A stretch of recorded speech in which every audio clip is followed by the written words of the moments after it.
1975, when they moved in to this facility, Chief Walczek at the time, he immediately asked the city council to have a consultant look at the building because it had a lot of flaws. In 1978, they brought the same consultants back, the same firm back to take a look at the facility. They determined that the police station in 3 years had outgrown the facility. And they again suggested that they would need a third floor. As you see, like some of the guys up here will have lockers because they don't have rooms. So any of our detectives and staff, the chief, right from the chief, everybody up here, nobody really is in that locker room downstairs because we don't have enough rooms. In my time here with the Concord Police Department that spans 36 years, we've seen tremendous growth in our specialty police services. And what I mean by that is that, over that period of time, we've added a computer crimes unit, right? I have no doubt in saying that we have the best computer crimes unit in the state, and they do it out of this tiny office. Yes, space is definitely a big thing because obviously we have a lot of equipment, so we kind of have to finagle things the way they are. Outlets become an issue because anytime we bring a device in here, we'd like to have them stay powered on if they're already on. We didn't have a domestic violence unit. We added a domestic violence unit, so we need office space for that. We added, within the past year or two, added the social worker program, and that's gone from one social worker to, in September of 25, we're actually going to have 3 social workers on staff.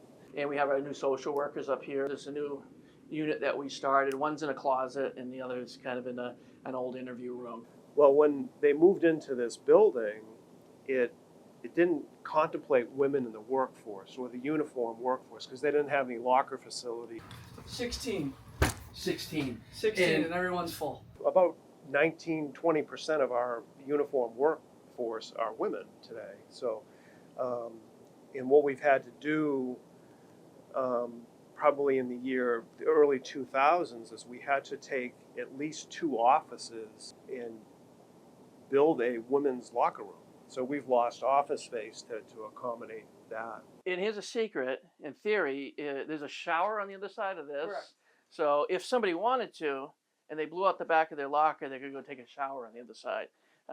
We ran out of space here. So this, and again, I mean, it's tough, especially when you get a new employee and you're like, come work here. And this facility was not built with a gym or a weight room for the officers to exercise. Makes it a little difficult. Dispatches below us, so sometimes weights are getting dropped, or people are running on the treadmill. You hear it downstairs, and but it's what we have right now. A modern police facility should have a functional gym.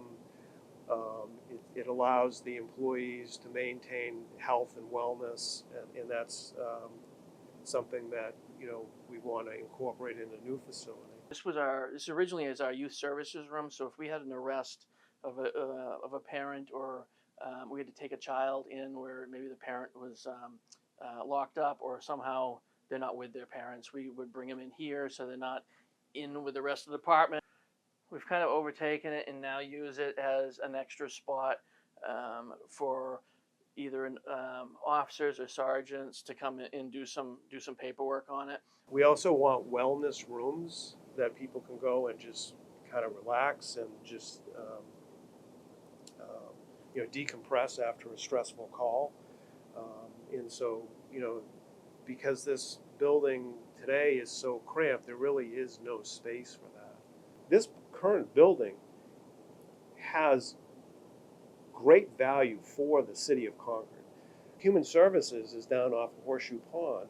The prosecutor's office resides, and they're leasing space on Horseshoe Pond.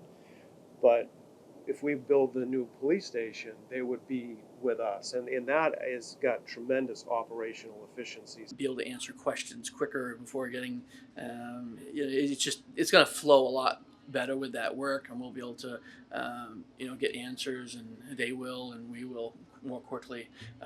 From the city's perspective, meaning the police command staff as well as city administration, we were all concurring that we like the adaptive reuse with the addition better than tear it down and build new. I think that there's some value by trying to renovate a mid-century building.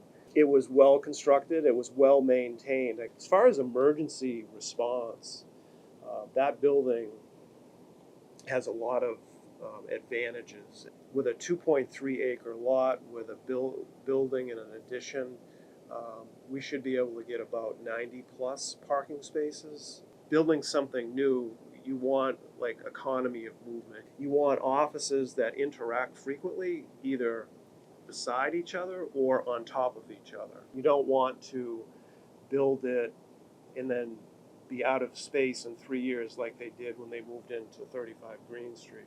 Having a building that's got adequate size, that has a staff hub where, you know, there's a place where you can go to, you know, grab a coffee and chat, or with your coworkers, having a place that is clean and modern in appearance, I think it lends to a greater morale of the organization. This building will be much more inviting to the public.